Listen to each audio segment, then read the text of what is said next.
Nous sommes le 9 mai 2025.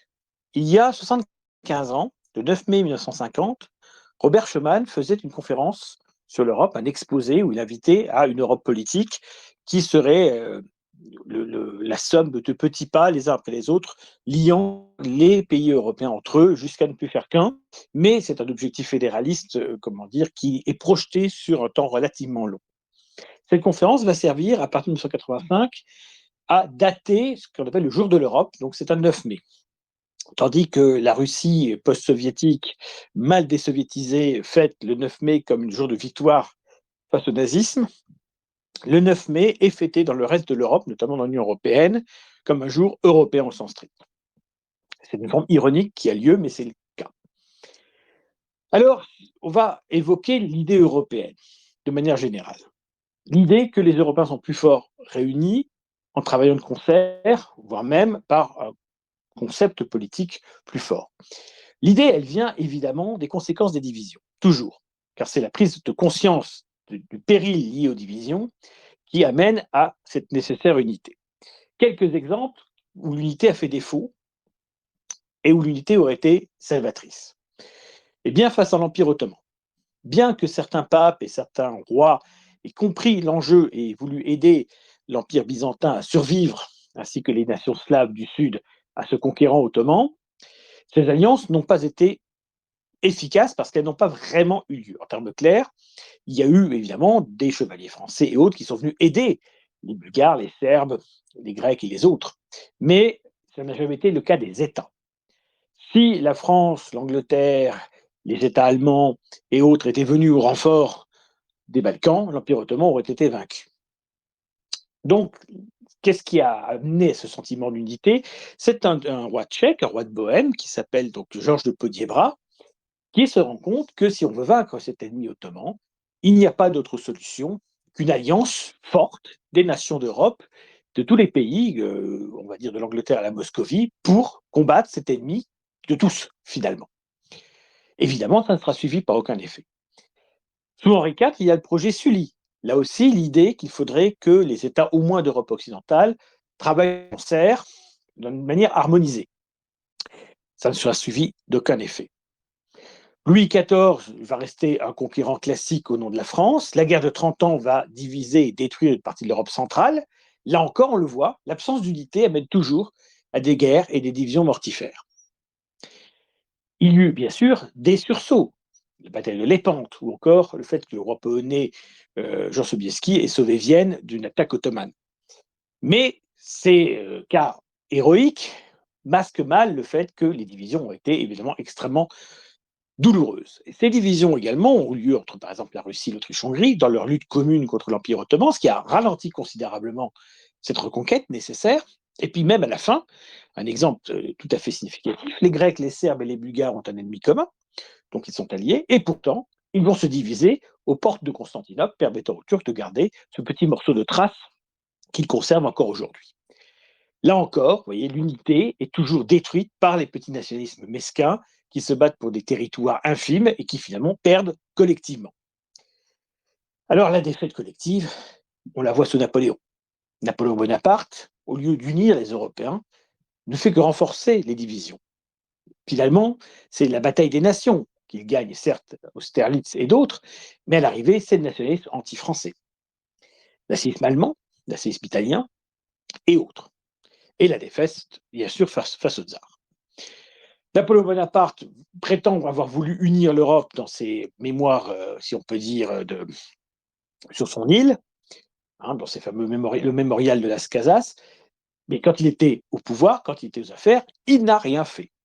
Il a voulu une Europe française qui a fait qu'il a engendré une Europe nationaliste contre la France.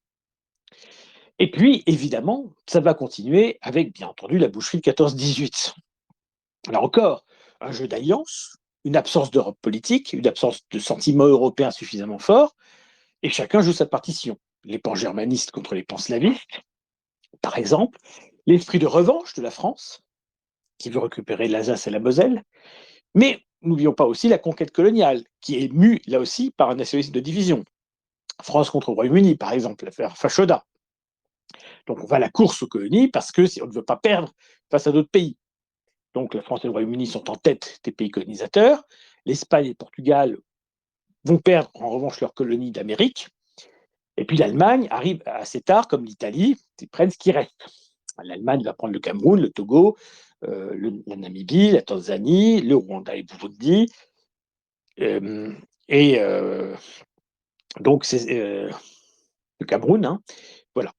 Et évidemment, les Italiens vont prendre la Libye, la Somalie. Ils vont tenter une première fois en 1895 de conquérir l'Éthiopie, ils vont perdre, et puis ils prendront leur revanche en 1936. Donc la Première Guerre mondiale, évidemment, 8 millions de morts en Europe. Le bolchevisme qui s'installe en Russie au prix d'abord de massacres, d'une guerre civile terrible qui va durer 4 ans, et puis qui va mettre en place un totalitarisme que l'on connaît, avec le stalinisme notamment et le brejnevisme ensuite. Les crimes de la Turquie post-ottomane contre les Grecs, notamment. L'atatürkisme, c'est quand même aussi ça. Le fascisme italien, dans son esprit de revanche, et en tout cas d'insatisfaction par rapport à ce que l'Italie estimait devoir recevoir des alliés pour avoir participé du côté de la France et du Royaume-Uni. La revanche allemande. L'Allemagne est accusée presque seule d'être responsable de cette guerre terrible, qui lui a coûté cher, comme elle a coûté cher à tout le monde. Et forcément, l'Allemagne paiera, quand on commence à voir ce slogan-là, quand on commence à faire occuper la Ruhr par des troupes africaines et autres, forcément, on vexe l'amour propre des Allemands, et c'est légitime. On leur demande de s'endetter jusqu'à des dizaines et des dizaines d'années, jusqu'à ce que le bon sens anglo-saxon mette fin donc à ça par les plans Dawes, les plans Young et compagnie. Mais il faut voir comment ça a été catastrophique. Et donc, évidemment, la crise de 29, c'est l'élément supplémentaire qui se rajoute à ça, des millions de chômeurs. Le populisme allemand version Hitler ne pouvait pas gagner autrement. Donc, là encore, les divisions. Et là aussi, il faut en parler. Alors, l'esprit européen, je l'ai dit, vient à chaque fois de la prise de conscience du coût terrible des divisions. 14-18 a fait prendre conscience qu'il fallait faire une Europe politique. Aristide Briand, Gustav Stresemann en Allemagne en sont conscients. Mais l'un comme l'autre vont mourir autour de 1930. Et à partir de là, c'est le nationalisme classique qui va s'imposer. Le nazisme, dès 1934, est en place. Il a un projet nationaliste allemand. Même s'il tente stratégiquement de séduire certains de ses partenaires, des autres pays, c'est clairement un projet anti-européen. Contrairement à ce qu'affirment des hastiaux quelconques. Pourquoi c'est anti-européen? D'abord, c'est un projet nationaliste allemand, même pas nationaliste germanique, si on peut dire. C'est l'Allemagne qui doit prendre sa revanche sur la France et conquérir un espace vital pour des nouveaux colons allemands sur l'espace slave, et notamment la Russie. La Russie est considérée comme asiatisée parce que le bolchevisme est considéré comme étranger à la situation européenne et aurait donc métissé les Slaves de Russie qui ne seraient plus de vrais Européens. C'est évidemment un argumentaire de conquérant. En termes clairs, le raisonnement nazi est de dire l'élite russe était ado-européenne, pas le peuple, et cette élite a été détruite par les bolcheviks. Tout cela ne tient pas.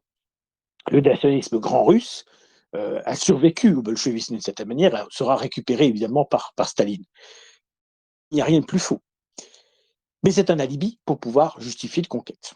Donc espace vital à l'Est au détriment des Slaves, revanche sur la France, domination d'un espace germanique à l'exception des Anglo-Saxons. On laisse aux Anglo-Saxons dans ce raisonnement l'Empire, et la Norvège, la Suède, les autres pays germaniques sont germanisés, au sens où non, ils ne réhabilitent pas leur passé germanique, ils apprennent l'allemand, car c'est ça qui est le projet. Alors évidemment, plus la guerre va aller mal du côté des forces de l'Axe, à partir notamment des mauvais résultats en Russie, l'opération Barbarossa, une idéologie pseudo-européenne est mise en avant. En termes clairs, puisqu'il y a l'ennemi bolchevique, l'Allemagne fait une propagande pour inviter toutes les nations d'Europe à rejoindre une sorte de croisade contre le bolchevisme. Donc il y a l'idée de faire une armée européenne d'une certaine manière, et la FNSS c'est un petit peu cela, pour lutter contre le communisme et la menace d'une alliance, d'ailleurs atlantique et communiste en même temps, l'atlantisme libéral américain étant tout aussi mal vu. Donc, c'est là que le thème européen est utilisé par l'Allemagne hitlérienne, mais il est utilisé, soyons clairs, même s'il est possible que certains aient été sincères. Il est évident qu'au sein du collaborationnisme français, il y a très vraisemblablement un sentiment d'unité européenne qui se met en place, mais derrière l'Allemagne, ce n'est pas à égalité. Le programme de Mussolini, au fameux congrès de Vérone, propose une confédération européenne. Le terme est employé. On n'est pas vers une fédération, mais c'est déjà un premier pas. Il y a même l'expression Communauté économique européenne en allemand, EWG, Europäische Wirtschaftsgemeinschaft, qui est exactement le synonyme de la CE qui sera dans les années 50. Mais là aussi, c'est tout à fait stratégique et c'est pas du tout sincère. Donc il y a eu un courant pro-européen réel au sein de l'Allemagne et du fascisme, mais c'est un courant minoritaire qui par contre va devenir majoritaire après la défaite. Du côté de la résistance, le sentiment européen existe également. Parce que ce n'est pas seulement les forces de l'Axe qui se rendent compte de la nécessité de l'Europe unie, mais les vaincus également. La résistance française n'est pas nécessairement nationaliste, elle est pour une Europe fédérale également. Même Churchill, là, il faut bien comprendre cela, le thème d'une Europe unie s'impose de tous les côtés. Il est nécessaire. Et évidemment, seuls les communistes n'y prêtent pas d'importance, à la seule condition, évidemment, d'une Europe qui soit divisée. Bien entendu, on aurait pu imaginer un européisme communiste. Mais ça ne se fera pas parce que de toute façon, il y a l'action américaine vers l'Ouest. Et donc, pour les soviétiques, l'idée européenne devient une idée dangereuse, c'est faire l'Europe contre l'Union soviétique, toujours, mais cette fois-ci sous un pavillon américain. Alors, donc la résistance est pro-européenne aussi, pas toute, pas plus que la collaboration n'est nécessairement toute pro-européenne. Il faut bien comprendre, par exemple, qu'on a un Drieux-La Rochelle radicalement européiste et Brasillac, par exemple, extrêmement classiquement nationaliste. Ne pas voir tous comme la même idéologie, loin de là. Beaucoup de collaborateurs ne sont pas pro-européens, par exemple. Et évidemment, les résistances sont partagées. Bon, alors qu'est-ce qui se passe après la guerre? On aurait pu craindre que le thème européen ayant été utilisé, même malhonnêtement par le nazisme, il soit définitivement chassé de l'équation. Pas du tout, au contraire. Le camp de l'Ouest s'approprie totalement la nécessité d'une Europe politique. Et c'est évidemment un projet qui va être symbolisé par deux hommes, Jean Monnet, qui est un atlantiste indiscutablement, mais qui est sincèrement pro-européen, et Robert Schuman, qui est plus conservateur, qui est un Lorrain, donc qui sait ce que c'est que, comment dire, la nécessité d'une réconciliation franco-allemande à laquelle le général de Gaulle, par exemple, est tout à fait partisan. Car le de Gaulle que les souverainistes nous opposent en permanence n'existe pas. Le vrai de Gaulle historique a compris la nécessité d'une Europe politique, même si, effectivement, il ne veut pas d'Angleterre en son sein, et se méfie des Américains. Mais il n'est pas contre le principe. Ça, c'est une illusion de croire que De Gaulle était radicalement anti-européen. C'est pas vrai, mais c'est plus subtil que ça. Par contre, les gaullistes, ceux qui se revendiquaient de lui, étaient beaucoup plus anti-européens, ça c'est certain. Donc, il y a des tests pour mettre en place cette Europe politique à bâtir. Alors, évidemment, elle exclut tous les pays d'Europe qui sont dominés par le bloc soviétique. Ils sont soumis, et ça, évidemment, ne peut pas rentrer dans l'équation. À l'époque, l'Espagne et le Portugal sont encore des dictatures, donc ils sont exclus du raisonnement. Les nations scandinaves ne se sentent pas concernées vraiment, ni le Royaume-Uni. Donc, l'Europe va commencer à 6, c'est-à-dire la République fédérale allemande, donc toute l'Allemagne, sauf la partie occupée par les soviétiques, l'Italie, la France et les 3 pays du Benelux, donc le tout petit Luxembourg, la Belgique, et ces 2 communautés, 3 presque avec les Allemands un petit peu, et les Pays-Bas. On est sur ce schéma-là, à 6. Pour commencer le travail, on ne peut pas faire tout de suite l'Europe politique. Donc, ce que propose notamment Schuman, Monnet et quelques autres, c'est de créer ce qu'ils appellent la CECA.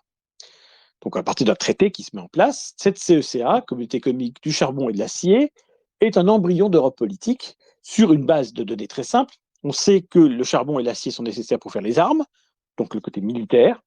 En fusionnant les entreprises françaises, allemandes, du Benelux et d'Italie qui produisent du charbon et de l'acier, on mutualise le côté militaire. Ça fonctionne. Alors, on se dit, allons plus loin. La conséquence logique de la CECA, c'est puisqu'on a mis en commun finalement ce qui permet de créer les armes, allons plus loin, créons une armée européenne. Alors, ils ne l'appellent pas armée européenne, ils vont l'appeler Communauté européenne de défense. Bon, toujours avec les mêmes 6 pays. C'est là qu'il y a un problème. L'Allemagne peut-elle disposer à nouveau d'une armée? Les Américains veulent que l'armée allemande renaisse, ne serait-ce que face aux Soviétiques. Donc, de toute façon, il y aura une armée allemande. La seule question, c'est sous quel pavillon? Alors évidemment, les communistes et les gaullistes, germanophobes, crachent sur l'Allemagne, pas d'Allemagne militaire, on n'en veut pas, même sous contrôle de cette CED. Il faut voter non. La SFIO, c'est-à-dire les socialistes, ne se mouille pas, Mendès France ne veut pas faire tomber son gouvernement, on ne veut pas voter la confiance, alors le texte est refusé. Alors qu'il vient de la France, qu'il est accepté par les 5 autres partenaires, C'est la France qui le fait queuter. Or, cette communauté européenne de défense avait un point d'association, ce qu'on appelait la CPE, Communauté politique européenne. À partir du moment où il y a une armée européenne, eh bien, on est dans le politique, donc il faut une communauté politique européenne, une CPE. Et ça, c'était essentiel. Or, tout ça est tombé à l'eau par la faute des gaullistes, des communistes et d'une certaine partie des socialistes. Résultat des courses, eh bien, c'est la catastrophe en 1954. Monnet et Schuman sont effondrés et ils vont réfléchir, que faut-il faire? Au départ, certains d'entre eux pensent tout laisser tomber. Et puis ils se disent, bon, on n'a pas réussi à faire l'Europe politique, alors on va essayer de faire l'Europe économique. Et si on reliait ces pays par l'économie, par un marché commun, avec des règles communes, en se disant qu'à l'arrivée, parce qu'ils seront dans ce même marché commun, ils finiront par s'harmoniser et ils finiront par bâtir cet État européen ou cette Europe fédérale qu'ils veulent. Donc, on laisse tomber le politique, on a essayé, ça n'a pas marché, on va tenter l'économique. C'est donc la CE qui va naître avec le traité de Rome en 1957, et cette CE va durer jusqu'en 1994. Alors, pendant très longtemps, la CE tente de rapprocher les États entre eux. Il y a l'ECU, par exemple, qui est une tentative de faire converger les monnaies d'Europe. Et puis, il y a toute cette règle de marché commun avec la concurrence et autres aspects très techniques qui vont se mettre en place. Il y a quand même quelques progrès. Sous l'influence de Valéry Giscard d'Estaing et d'Helmut Schmidt, partenariat franco-allemand, le Parlement européen, qui a vu le jour, est élu au suffrage universel direct. Et son premier événement, ce seront les élections de 1979. Voilà. Donc, le Parlement européen n'a pas l'initiative des lois, n'a pas de vrai pouvoir, mais au moins, il est élu de manière démocratique. Il y a quelques petits progrès comme ça, mais c'est faible. Et puis, il y a la chute de l'Union soviétique. Le bloc de l'Est tombe, les pays sont libérés de cette occupation soviétique, de cette domination. Et là, ils se disent, à l'Ouest, qu'il serait peut-être temps de réinventer un peu le logiciel. L'Allemagne va se réunifier. C'est quasiment certain, mais la France craint cette réunification. François Mitterrand est anxieux par rapport à cela. Et il se dit qu'il faut amarrer l'Allemagne au maximum à la construction européenne, parce que sinon, elle sera tentée de la jouer solo, parce qu'elle sera plus forte, plus peuplée. Il faut la rimer au reste. Et c'est là l'invention de l'euro. Au fond, Mitterrand se dit qu'il faut une monnaie européenne, parce que ça fera avancer le processus politique européen, mais surtout parce que ça va obliger l'Allemagne, si elle renonce au Deutschmark, à rester dans l'équation. Et c'est exactement ce qui va se passer. Mitterrand dit à Kohl, OK pour la réunification allemande, mais à condition que tu acceptes l'euro, donc tu sacrifies le Deutschmark. Kohl dit OK. 1992, traité de Maastricht. Comme cela touche quand même le souverain au sens strict, il y a l'organisation d'un référendum par François Mitterrand. C'est Mitterrand qui est l'artisan de l'euro, et c'est Mitterrand qui risque de voir son camp perdre. Alors, il a le cancer, il est fatigué, il est malade, donc, et il y a une campagne anti-euro très efficace par le triumvirat Pasqua, Séguin, Villiers, avec toujours les ringardistes souverainistes et les ringardistes gaullistes. Mais ils ont des alliés, la gauche communiste, le Front National et d'autres. Et donc, tout ce monde réuni, toutes ces colères d'un Mitterrand qui est quand même usé par 11 ans de pouvoir, ça se matérialise par un vote en faveur du non extrêmement important. Le texte passe, mais de très peu, à 51 et quelques % des voix. Si le texte avait été rejeté, on restait au mieux dans la CE impotente d'avant. Il n'y avait pas d'Union européenne, il n'y avait pas d'élargissement, on était sans solution. Les Danois vont voter non d'ailleurs. Ils seront exonérés de l'euro et finalement feront voter un nouveau texte pour eux, dérogatoire, qui passera. Et donc voilà l'euro qui se met en place. Donc l'euro est prévu pour le 1er janvier 2002. Et en 1994, rentre en vigueur le traité de Maastricht. La CE devient l'Union européenne.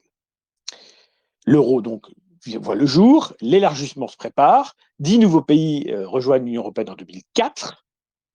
Ce sont tous ou presque les pays d'Europe centrale, à l'exception de Chypre qui s'y rajoute. La Chypre grecque, précisément. Alors, il ne faut pas oublier qu'avant l'Union européenne, on avait quand même CE qui avait réussi à atteindre le nombre de 12 pays, sans qu'il y ait de rapport avec les 12 étoiles du drapeau. L'Espagne et le Portugal, en 1986, après 10 ans d'attente et après s'être débarrassés de leur dictateur, peuvent enfin rentrer dans l'Union européenne. La Grèce également, en 1984, rentre par une faveur, volonté notamment de la France de ne pas laisser les Grecs, la nation fondatrice de l'Europe d'une certaine manière, à nos portes. Ces trois pays se rajoutent évidemment au Royaume-Uni, qui a rejoint la CE dans les années 70, et à l'Irlande notamment. Il y avait 9 pays avant de passer à 12. Il faut pas tout simplement le Danemark. Voilà. La Norvège a été consultée et n'a pas voulu rejoindre ces constructions-là. La Suède rejoindra par contre effectivement la CE et donc l'Union européenne. Voilà à peu près comment c'est passé. La Suède, la Finlande, je crois, et un autre pays vont rejoindre à peu près en même temps. Donc, on va passer de 12 à 24, si je ne dis pas de bêtises, donc c'est même pas 10 pays, c'est même plus que ça. On va se retrouver à l'arrivée à 28. 28 avec la Croatie qui va rentrer, la Roumanie, la Bulgarie, etc. Croatie rentrant en 2007, si je ne dis pas de bêtises. 28 qui vont devenir 27 avec le fameux Brexit obtenu par la démagogie totale de la droite britannique. Alors, ce résumé, il ne vous apprend pas grand-chose, c'est des choses que vous pouvez avoir comme information autrement. Disons simplement les choses. Après la Seconde Guerre mondiale, la plupart des courants politiques sont pro-européens. La gauche modérée, la SFIO par exemple, va faire partie être membre, avec la SPD allemande, de ce qu'on appelait les MSEUE, le mouvement socialiste pour les États-Unis d'Europe. Donc il y a une volonté de la gauche socialiste de faire avancer vers l'Europe politique. Même chose chez les démocrates chrétiens, le MRP français, la CDU allemande, il y a cette volonté d'Europe politique qui domine la classe politique italienne, et bien d'autres. Le souverainisme, à ce moment-là, n'existe quasiment pas, sauf chez les communistes. Et donc chez les gaullistes, et une partie de l'extrême droite, parce que toute la droite nationale n'est pas anti-européenne, loin de là. Intéressant de voir qu'à côté du MSEUE socialiste, il y a un MSE de Malmö, mouvement social européen, qui est de tendance néofasciste, mais qui veut aussi une Europe unie, une Europe nation. Ça va être incarné par des figures comme Mosley et tant d'autres. Donc finalement, presque tous les courants, la gauche classique, la droite, et même la droite dure, sont partisans d'une Europe politique. Mais là encore, parce que c'est une évidence pour tout le monde, parce que la nécessité d'Europe politique, d'une Europe plus forte, plus unie, s'impose naturellement. Le principe de diviser pour régner, c'est ce que défend l'ennemi. Les États-Unis, de temps en temps, la Russie poutinienne. Pourquoi est-ce que la Russie poutinienne soutient, par exemple, des partis comme l'AfD et le FPE? Pas du tout parce que ces partis sont anti-immigration, parce que la Russie n'a pas de leçon à donner dans ce domaine, mais simplement parce qu'ils veulent diviser l'Europe. Ils ne veulent pas qu'on ait des Ukrainiens. Ils veulent revenir vers les souverainetés, même si aujourd'hui, sortir de l'Union européenne est une option marginale. Donc, il faut bien comprendre une chose. Il y a ceux qui ont intérêt à ce que l'Europe s'unisse, c'est-à-dire les Européens, et il y a ceux qui ont intérêt à ce que l'Europe ne s'unisse pas, ou s'unisse mal. Américains, Russes, Chinois et autres. Et l'Europe actuelle, l'Union européenne, n'a pas le courage d'assumer un destin continental et un destin de renaissance. L'Union européenne actuelle prétend défendre des valeurs universelles, la démocratie telle qu'elle l'entend, les droits théoriques de l'homme et autres, au lieu de défendre les Européens. Le drame est là. Nous avons besoin d'une Europe politique, nous avons besoin d'une Europe politique authentique, forte, puissante, assise sur des principes qui soient dynamiques et efficaces et sur une identité réelle, qui ne peut pas être des valeurs universelles, c'est-à-dire la négation même de l'identité de l'Europe. L'Union européenne, aujourd'hui, ne veut pas se construire sur l'identité européenne. Car effectivement, dans l'équation de cette construction, seule la droite pro-européenne dure des années 50-60, ou même 70, avec la nouvelle droite et le Grèce d'Alain Benoît, ont compris que cette volonté d'Europe politique devait s'asseoir effectivement sur une identité européenne ethnique.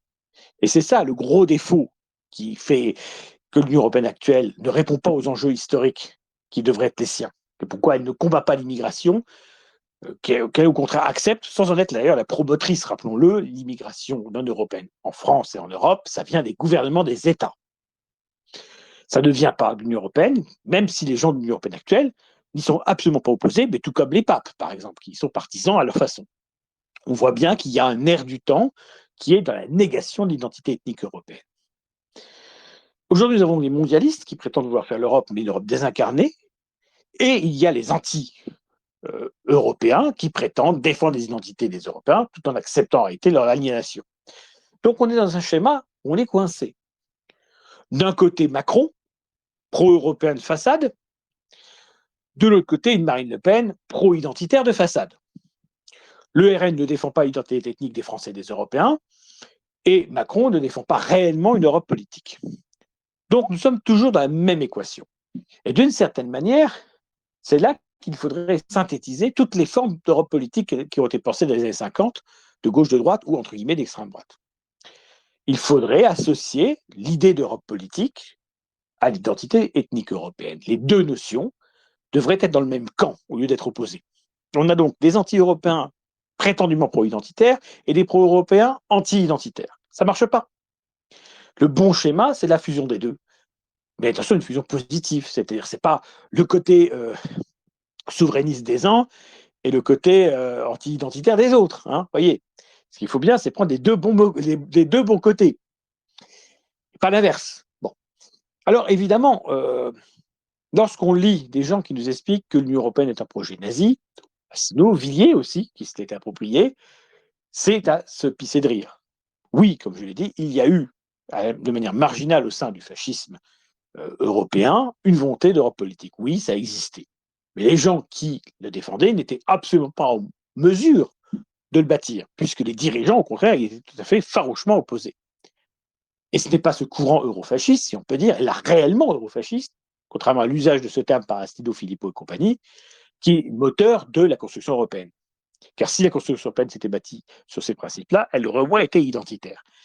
Pas davantage que la Nouvelle Droite. La Nouvelle Droite a toujours été pour une Europe politique. Alain Benoît répète encore ces dernières années que l'Europe ne peut se concevoir comme une Europe fédérale ou de ce style-là. Donc c'est évident que l'Europe est nécessaire.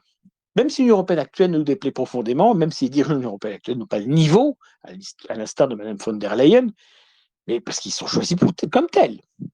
En fait, la question européenne est maltraitée. Et elle est maltraitée par nos gouvernements. Parce qu'ils ne veulent pas vraiment faire l'Europe, parce qu'ils restent dans des schémas nationaux dévoyés, hein, une nation qui ne ressemble plus à la leur réellement, mais c'est comme ça qu'ils le voient. L'Europe politique n'existe pas. L'Union européenne a peu de pouvoir. Une illustration de ce manque de pouvoir, si vous êtes amené, sauf si vous êtes issu de la diversité évidemment, puisque la France ne traite pas les citoyens de la même façon, et que vous brûlez le drapeau français, eh bien vous pouvez être condamné. Il est interdit normalement de brûler le drapeau français. Après, il y a la question de l'effectivité de la sanction. Hein. Si dans les banlieues vous brûlez un drapeau français, on ne vous fera rien. Mais si vous amenez un Français de souche qui brûlerait le drapeau français devant l'Élysée, il serait arrêté immédiatement. En revanche, vous n'avez aucune loi qui interdit de brûler le drapeau européen. Sinon, Philippot serait en garde à vue tous les samedis. C'est la preuve que ce n'est pas une Europe politique, que ce n'est pas une Europe forte. Si l'Europe était si forte, ses adversaires seraient punis. Vous voyez, c'est ça qui d'ailleurs rend ridicule la comparaison avec aussi l'Union soviétique. Comparons l'Union européenne et l'Union soviétique, très simplement.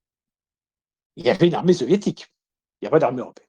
Il y avait un politburo qui avait tous les pouvoirs, et un premier secrétaire du Parti communiste qui avait tous les pouvoirs en Union soviétique. Il y avait des goulags. Les opposants étaient mis en camp de concentration ou, avec Brejnev, en hôpitaux psychiatriques. Est-ce que Philippot a été placé en hôpital psychiatrique par l'Union européenne ou Asselineau ou les autres? Pas que je sache. En revanche, il fantasme sur la Russie poutinienne. Mais s'il s'avérait être des opposants à la Russie poutinienne en Russie, il saurait que c'est la Russie qui est la nouvelle Union soviétique pour l'instant, malheureusement. Bien sûr, l'Union européenne a des dérives démocraticophobes, si on peut dire. Bien sûr qu'il y a des choses qui nous choquent dans les décisions de crise, mais ce sont des décisions secondaires. Évidemment que c'est très pénible de vouloir faire vérifier sa voiture qui a plus de 5 ans tous les ans.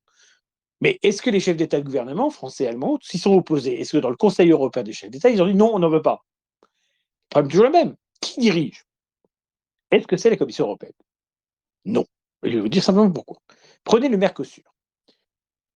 Je ne sais pas si le Mercosur est une bonne ou une mauvaise chose. Dans certains domaines économiques, le Mercosur sera peut-être bon. Puis dans d'autres domaines, par exemple agricole, il peut être mauvais. Il peut être bon pour certains pays d'Europe et moins bon pour d'autres. Peut-être qu'il est bon pour les Allemands, qu'ils le souhaitent ardemment. Peut-être effectivement qu'il est moins bon pour les Français ou les Italiens. Je n'en sais rien. La question, c'est est-ce que Mme von der Leyen a imposé ce traité sous prétexte qu'elle a mis une signature quelque part? Et là, je rappelle les faits. Lyon a été chargée par le Conseil européen de mener ces négociations avec l'Amérique du Sud. C'est pas elle qui a l'idée du Mercosur, c'est une idée des chefs d'État et de gouvernement. Donc elle fait un travail technique. À l'issue de ce travail technique, elle obtient un traité Mercosur-Union européenne et elle va le défendre, ce qui est logique puisqu'elle l'a créé ce traité, elle l'a fait écrire, et elle le fait signer par des partenaires d'Amérique du Sud. Donc, est-ce que ce traité, à ce moment-là, il est valide? Pas du tout. Pour qu'un traité soit valide, c'est un peu comme un marché public, il faut que vous ayez la notification du contrat, d'une manière ou d'une autre. Ça veut dire quoi? Ça veut dire que cette notification n'appartient pas à Mme von der Leyen. Elle n'a pas habilitation pour signer au nom de l'Union européenne et engager l'Union européenne. Ce n'est pas son rôle, elle n'en a pas le pouvoir. Donc elle va devoir passer par 2 étapes. La première étape, c'est le Conseil européen. Là, ce sont les chefs d'État et de gouvernement. Il faut que 15 chefs d'État et de gouvernement disent oui. S'il n'y a pas 15 chefs d'État et de gouvernement pour dire oui au traité Mercosur, il est rejeté. Donc elle n'a pas la main là-dessus. Et par exemple, l'Allemagne, qui sent que ce traité peut être rejeté, demande à la France récemment, Merz vient de le faire, il a demandé à Macron de donner son aval, son feu vert, à ce traité Mercosur. Ça veut bien dire qu'ils ne peuvent pas l'obtenir, qu'ils ont besoin que la France, notamment, l'accepte. Bon. Une fois que le Conseil européen a validé, ça ne suffit pas. Grâce d'une certaine manière au traité de Lisbonne que les souverainistes contestent et qui a permis leur cher Brexit, eh bien, le Parlement européen doit voter. Le Parlement européen peut dire non. Voilà. Malheureusement, vu ceux qui le composent, il va sans doute dire oui. Mais il peut dire non. Le fait qu'il puisse dire non, c'est une preuve de démocratie. Après, c'est aux gens de bien voter. Donc, tout est comme ça. Alors, un des arguments des souverainistes, c'est de nous sortir un pauvre Walter Hallstein. Alors, Walter Hallstein, c'est un juriste qui, comme dans tout pays totalitaire, et l'Allemagne hitlérienne est un pays totalitaire, pour travailler, doit rejoindre le parti. Donc il adhère au Parti national-socialiste assez tardivement, une fois que celui-ci est au pouvoir, et il fait partie évidemment des avocats reconnus par le parti. Bon. Par ailleurs, l'Allemagne rentre en guerre, donc elle mobilise ses troupes, donc il est tout à fait logique que la plupart des Allemands se retrouvent sous un uniforme allemand. Donc, dans cette affaire, s'il y a des photographies de Hallstein ou du grand-père de je ne sais qui ou de la grand-mère de je ne sais quoi, par exemple de Merz ou de Lyon, bah oui, c'est tout, c'est normal. Les Allemands, ils étaient allemands. Voilà. Donc, l'argument est débile. Dans ce cas-là, Poutine est communiste parce qu'il était membre du KGB. Bon, enfin, dans ce cas, ça n'a plus aucun sens. Rien ne vaut rien. Et on n'est pas ad vitam aeternam lié à un engagement politique, en plus opportuniste. Si Walter Hallstein avait été un nazi convaincu, il aurait eu des responsabilités au sein du régime, ce qui n'a pas été le cas. Et il aurait certainement été épuré par les anglo-saxons et les autres. Ça n'a pas été le cas. Donc, à partir de là, il a une deuxième vie. Je rappelle que la quasi-totalité des Allemands, après 1945, ont eu une autre vie, ceux qui avaient survécu. Au sein de la social-démocratie, de la démocratie chrétienne et ailleurs. Donc, logique, Einstein, qui est d'ailleurs plutôt pro-américain, etc., et qui est favorable à l'Europe politique évidemment aussi, se voit promu par Adenauer, qui était un résistant au nazisme, comme premier président de la Commission européenne de 6 pays. Si la France ou les pays du Benelux ou l'Italie avaient eu un doute, et l'Allemagne d'abord, sur le passé politique de ce personnage, bien, il n'aurait jamais été président de la Commission. Je rappelle qu'il y a eu un président autrichien qui a eu des ennuis dans les années 80, je crois, enfin les années 70-80. Je rappelle qu'un chancelier allemand, Kissinger, lui avait eu des responsabilités beaucoup plus importantes au sein du parti, et c'est lui qui est d'ailleurs agressé, baffé par Bert Klarsfeld, qui est traité de nazi. Il y a d'autres exemples.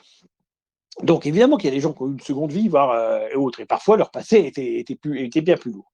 Vous voyez que la faiblesse de l'argumentaire, combien même Walter Einstein aurait été nazi, et en fait c'est pas vraiment le cas, de toute façon c'est pas pour ça qu'il avait été choisi. L'Union européenne actuelle n'est ni allemande, ni américaine d'ailleurs. Que les Américains, à certains moments pour la guerre froide, ils étaient plutôt favorables à ce que les pays d'Europe se rapprochent, c'est évidence. Mais lorsqu'un Donald Trump explique, même si c'est pas très crédible, que l'Union européenne a un projet pour nuire aux États-Unis, vous voyez que les choses sont plus compliquées. Non, la réalité, c'est que les gouvernements d'Europe occidentale ont sincèrement voulu cette construction européenne. Ils étaient convaincus de sa nécessité. Et ils avaient raison. Ce sur quoi ils avaient tort, c'est sur l'immigration, par exemple. Mais sur la question européenne, ils avaient raison. D'ailleurs, le général de Gaulle n'a pas fait quitter la CE par la France. Il a fait la politique de la chaise vide pour bouder contre les Britanniques, mais il n'a jamais fait quitter la CE. Il n'y a pas eu de Frexit de la CE. De Gaulle est intelligent. Il savait que l'Europe était une nécessité. Il pouvait contester la façon dont elle était faite, mais pas la nécessité de la faire. Là encore, je le répète, les gaullistes sont des usurpateurs de l'esprit de Gaulle. Ils pensent le continuer, mais ils n'ont jamais rien compris. Après, De Gaulle a écrit tout et son contraire, a dit tout et son contraire.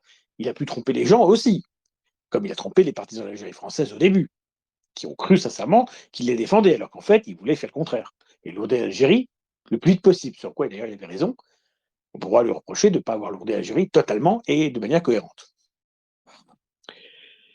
Donc voilà un petit peu cette construction européenne. Donc cette construction européenne, elle a de multiples facettes. Effectivement, vous pouvez mettre en zoom, quand vous êtes malhonnête, sur simplement la dimension eurofasciste authentique, c'est-à-dire les collaborationnistes partisans de l'Europe, ou ceux d'après 1945, comme Mosley, Strasser et compagnie. Ils sont pour européens, c'est vrai.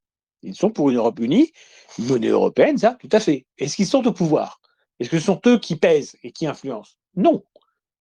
Tout le monde a compris que l'Europe était nécessaire, sauf les communistes, parce qu'ils roulent pour une puissance étrangère. Et les souverainistes, aujourd'hui, comme par hasard, roulent pour la même puissance. C'est assez intéressant de voir ça. Nicolas Dupont-Aignan, aujourd'hui, a déclaré qu'il aurait fallu que la France soit présente à Moscou le 9 mai. Alors qu'il n'y a que un social-démocrate douteux et apprenti autocrate comme Fico ou le Serbe Vucic pour y être allé. Tous les souverainistes roulent à mort pour les Russes, exactement comme les communistes français roulaient pour l'Union soviétique. C'est assez marrant. Aujourd'hui, le Parti communiste français n'est pas spécialement pro-russe, mais c'est tout le camp souverainiste de droite qui, lui, est totalement pro-russe. Et c'est pitoyable compte tenu de cette guerre depuis février 2022. La phrase de Schuman est intéressante, c'est « Nous n'avons pas fait l'Europe, alors nous avons eu la guerre ». C'est-à-dire nous n'avons pas eu le temps de la faire avec Aristide Briand et compagnie. Résultat, on a eu la guerre. C'est incontestablement exact. Qu'on aime ou pas Schuman et Monnet et les autres, c'est-à-dire de Gasperi, Bayern, Adenauer et les autres, ok. Mais ces gens étaient sincères. Et à l'époque, il n'y avait pas cette immigration de masse. Donc, il n'y a pas de raison de jeter le bébé avec l'eau du bain. Il y a eu des avancées intéressantes grâce à l'Union européenne. Il y a des insuffisances, il y a des choses que nous détestons. Alors, corrigeons les défauts et conservons ce qui est bien. Comme le disait justement Thiriard, ne pas détruire la CE à l'époque, mais en hériter. Et c'est la même chose aujourd'hui. Détruire l'Union européenne, ça veut dire se retrouver avec les États actuels qui font n'importe quoi, sans aucune chance d'avoir une autre Europe politique derrière. Parce que vous notez bien que si on met au pouvoir des gens qui sont anti-construction européenne, ils ne vont pas vous proposer une deuxième construction européenne derrière. Ils vont tout détruire sans rien proposer à la place. Est-ce qu'on peut prendre ce risque? Nous ne pouvons pas prendre le risque de voir l'Union européenne actuelle tomber parce que nous sommes sûrs que nous n'aurons rien à la place. Or, nous avons besoin d'une Europe politique.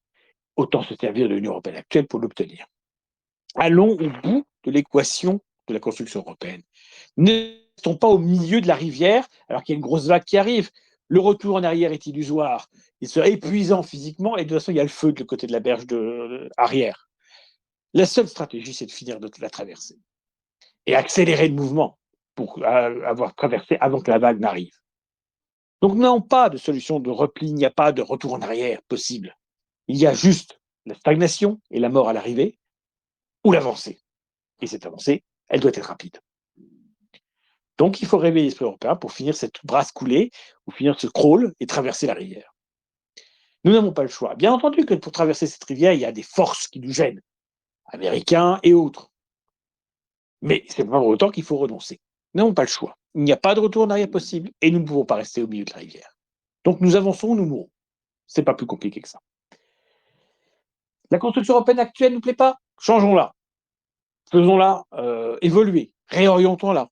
Faisons voter intelligemment les gens pour qu'ils votent pour des bonnes solutions et pas pour des impasses. Attaquons ceux qui veulent nous diviser.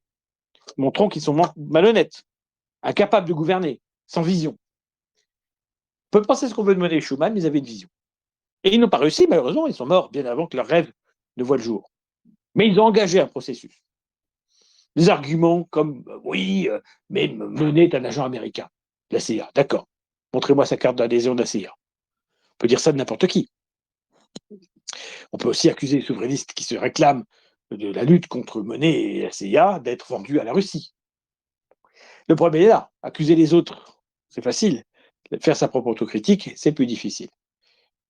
Voilà un petit peu l'esprit que je voulais évoquer avec vous. Donc nous sommes héritiers, malgré tout, de cette construction européenne qui prend date le 9 mai 1950. Mais nous ne sommes pas les héritiers que de cette vision-là de l'Europe politique. C'est une vision parmi d'autres. Et nous devons faire la synthèse de différentes visions. La dimension identitaire que l'européisme de la nouvelle droite a mis en avant ne doit pas être mis de côté, il doit être axial, c'est-à-dire fondamental, vers l'Europe politique, vers l'identité européenne ressuscitée, restaurée. Effectivement, si n'importe qui peut être français, si n'importe qui peut être européen, pourquoi faire l'Europe politique? Pour faire l'Europe tout court. La France universelle est la négation de l'Europe. L'univers français est une insulte au peuple français et au peuple européen tout entier. L'universalisme, c'est l'anti-Europe. Et c'est le défaut partagé par les souverainistes et les pseudo-européistes qui nous dirigent. L'universalisme, voilà l'ennemi. Que cet universalisme soit marxiste ou libéral, qu'il soit pro-américain ou pro-russe, qu'il soit chrétien ou maçonnique, ou islamique ou autre. Toutes les formes d'universalisme sont néfastes. Toutes les formes d'universalisme emmènent tranquillement l'Europe vers son tombeau. L'Europe naîtra au bord du tombeau, dit Nietzsche, l'Europe politique. J'espère qu'elle naîtra un peu avant qu'on soit au bord du tombeau. Mais vous voyez, l'enjeu est là. Donc oui, nous devons nous approprier la construction européenne telle qu'elle a eu lieu depuis les années 50. Nous devons en assumer les symboles. Le drapeau européen actuel, qui irrite tant les souverainistes. L'hymne européen, des mots de Schiller sur une musique de Beethoven, dans une version de Karajan. Karajan qui a été aussi un chef d'orchestre à l'époque d'une Allemagne bien connue. Et ça a été accepté. Dans les années 70, on a bien accepté l'hymne européen de version Karajan, malgré le passé de Karajan. Vous voyez? Donc, le drapeau, l'hymne, la devise, peut-être, mieux en latin d'ailleurs, unis dans la diversité, c'est pas fantastique, mais pourquoi pas? C'est pas très gênant. Et l'euro, qu'il faut élargir à l'ensemble du continent. Nous gardons ce qui est bon de l'Union européenne. Et nous rejetterons ce qui nous jugeons néfaste. Il faut donc à la fois combattre et hériter de l'Union européenne en même temps. Il faut reprendre la symbolique, les couleurs et autres, reprendre l'enjeu. Le Parlement européen, par exemple. Vous voyez, les souverainistes, ils veulent tout jeter. Ah, Frexit, non. C'est l'État français dont il faut se défaire, car c'est l'État français qui nous a mené à la situation dans laquelle nous sommes aujourd'hui. Donc c'est le contraire de Frexit. L'État français échoue, solution des souverainistes, quitter l'Union européenne. L'État français échoue, solution des européistes, le remplacer par l'État européen et solder son héritage pourri. En termes clairs, vous récupérez l'État français, vous le purgez, vous le nettoyez, vous le videz et vous jetez ce qui est mauvais à la poubelle. On s'empare des États par l'Europe. On s'en débarrasse par l'Europe. Une Europe, évidemment, qui ne fera qu'au moment où elle sera bâtie sur des principes identitaires. L'État français n'est pas la réponse historique à nos enjeux et à nos menaces. L'État français est un frein sur le chemin de la libération et de la Renaissance, comme l'État allemand, bien entendu, comme l'État italien. Constitution et autres textes.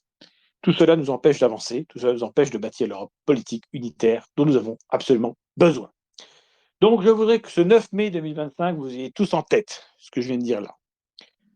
Nous allons bâtir cette République européenne qui est nécessaire pour notre avenir, pour notre survie, pour notre héritage, pour notre histoire, pour l'honneur de nos ancêtres et l'avenir de nos enfants. C'est ça l'enjeu. La civilisation européenne est menacée de mort. Elle a retrouvé la guerre, Ukraine-Russie aujourd'hui. Son avenir n'est pas dans les mondialistes de l'Ouest ou dans les autocrates de l'Est. Les uns comme les uns doivent être déchus, les autres peut-être condamnés, mais tous doivent dégager.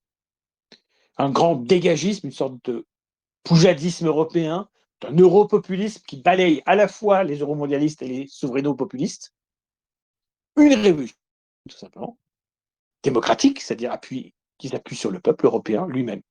Mais il n'y a pas de nation européenne, il n'y a pas de peuple européen. Il n'y a pas de nation française universelle, en tout cas. Une nation qui comprend des populations trop disparates n'est pas une nation. Les Européens sont très proches entre eux. C'est évident qu'un Basque français est plus proche d'un Basque espagnol que d'un Alsacien. Un Alsacien est plus proche d'un Allemand que d'un Breton. Un Breton est plus proche d'un Gallois que d'un Corse. Un Corse est plus proche d'un Italien que d'un Flamand. Et alors, ça empêche la France d'exister? Pas plus que l'Europe. Bien évidemment qu'un Français est sans doute plus proche d'un Espagnol que d'un Suédois. Mais il est plus proche d'un Suédois, probablement, que d'un Russe. Et il est infiniment plus proche d'un Russe que d'un Africain. Donc, le problème est toujours le même. C'est une question de distance. La distance génétique entre les Européens est mineure, très faible. Même avec des pays du Caucase qui sont un peu à part sur un plan génétique, mais qui ne sont pas très distincts de nous. Et la génétique est une des données qui doit être conjuguée avec l'anthropologie. Ce sont les deux réunis. Il ne faut pas avoir un tout génétique comme il ne faut pas avoir un tout anthropologique. L'anthropologie physique, ça existe. La génétique, ça existe. Et souvent, ça se croise. Et ça se recoupe.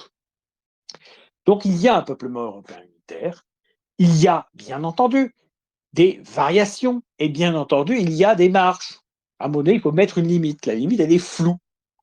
La Méditerranée, c'est une frontière naturelle entre deux civilisations, entre deux peuplements. Quant à l'Anatolie et le Caucase, ce sont des zones frontières entre l'Europe et l'Asie. Ça existe, comme la Sibérie d'une certaine manière. Où mettons la frontière? Eh bien, elle est un petit peu arbitraire, c'est vrai. Alors, elle prend en compte le peuplement, la langue, la culture, la religion et tous ces éléments. Prenons les Arméniens. Les Arméniens sont issus d'une fusion entre des Indo-Européens venus d'Europe et des populations caucasiennes qui étaient présentes en Anatolie avant les Indo-Européens et avant les Sémites. On les appelle des Ourites, des Asianiques, des Urartéens et autres. C'est donc de la fusion entre des Urartéens et des Indo-Européens que va naître le peuple arménien. Il est de langue indo-européenne, comme tous les peuples d'Europe ou presque. Il est de religiosité pagano-chrétienne, c'est-à-dire un peuple païen qui passe au christianisme. Ce n'est pas un pays musulman. Et n'oublions pas que les Albanais autres sont passés aussi par un passage chrétien, ce qui n'est pas le cas du monde arabe. Et puis, évidemment, donc langue, religion, culture, tradition, une écriture de gauche à droite qui ressemble à nos alphabets, même si c'est très spécifique. Un peuple arménien, surtout celui qui a survécu au génocide turc, qui a vécu pendant plusieurs siècles en Russie, donc qui ont été acclimatés à un pays européen. Il y a des caractéristiques génétiques particulières, des physiques particuliers, c'est vrai, tout comme en Corse ou ailleurs. Par exemple, en matière de groupe sanguin, les Basques sont très spécifiques. Et alors, ça ne fait pas des Européens? Bien sûr que si. Donc, Arméniens, Géorgiens et autres. Bien entendu, il ne faut pas être aveugle ou naïf. Il y a des peuples d'Europe aujourd'hui qui sont aliénés. La France, par exemple, le peuple français est très aliéné. Mais de manière plus évidente, par exemple, effectivement, le Daghestan, la Tchétchénie, l'Ingouchie. C'est-à-dire que parmi les peuples du Caucase, il y a des peuples du Caucase qui sont chrétiens, comme les Ossètes, mais il y a des peuples qui sont musulmans, qui se sont convertis ou étaient islamisés au XVIIIe siècle. C'est-à-dire hier matin, quand même.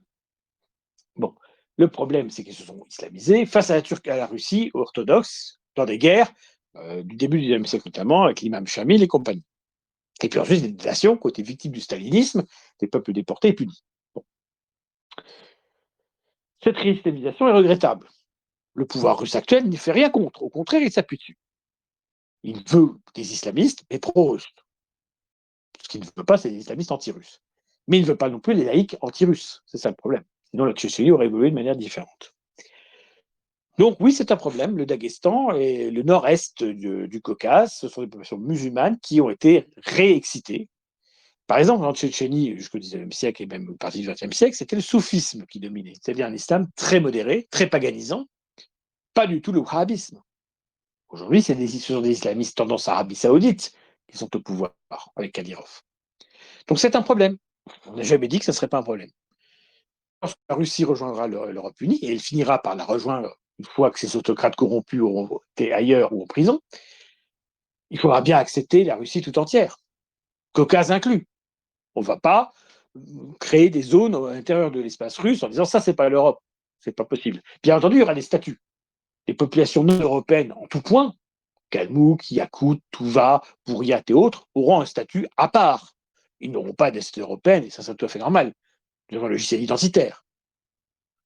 Nous appliquerons la politique des minorités à l'époque tsariste. Il y aura une citoyenneté Yakout, une citoyenneté Bouriat, une citoyenneté Kalmouk et compagnie. Chaque peuple de Russie sera évalué en fonction de son identité. Certains sont considérés comme européens, caucases ou finno-ougriens. D'autres seront considérés comme limites, le Tatarstan, qui a été très européisé par certains aspects, mais qui ne l'est pas totalement. Donc il y aura une évaluation à faire, et on dira oui ou non au Tatarstan au sein de la République européenne au sens strict, et puis les peuples non européens, donc un statut à part. Si on prend la Yakoutie, pour prendre cet exemple, la Sakha, c'est-à-dire la grande région de Sibérie, il y a à peu près 60% de Russes ethniques. Ces Russes auront la citoyenneté européenne.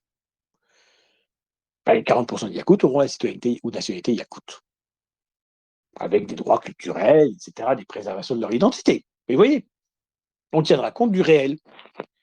Les peuples non européens n'ont pas vocation à posséder la nationalité européenne.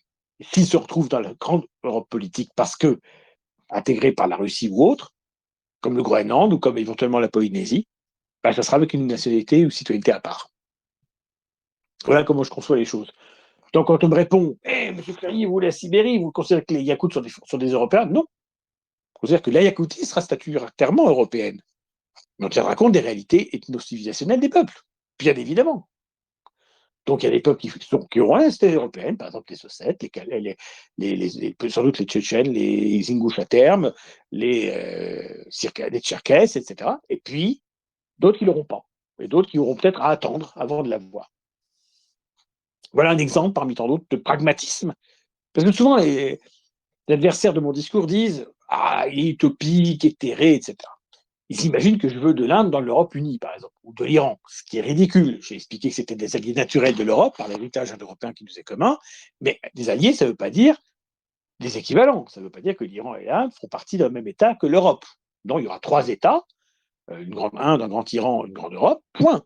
Ils seront alliés, ils auront des bonnes relations, ils sauront faire fructifier ensemble leur passé commun, mais ils resteront bien entendu des espaces totalement distincts, totalement différents. C'est clair, net et précis.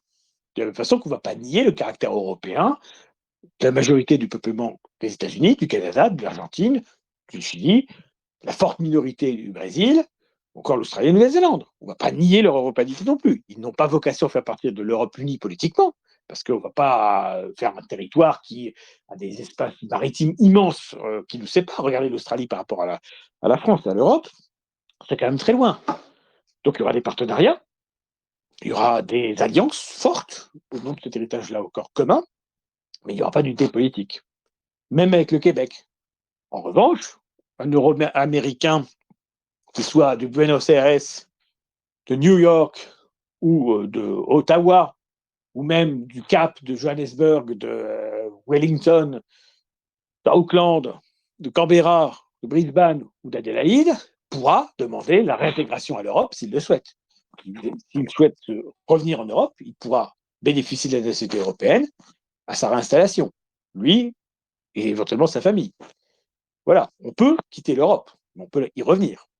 Et je pense que beaucoup de gens qui ont quitté l'Europe il y a longtemps, de leurs grands-parents, leurs arrière-grands-parents, plus encore, ont quitté l'Europe, pourraient revenir si l'Europe devenait plus accueillante que ce que sont en train de devenir les États-Unis. Aujourd'hui, quel est l'intérêt d'un Euro-américain de venir en Europe, surtout en Europe de l'Ouest, pour retrouver une situation au moins pire que la sienne?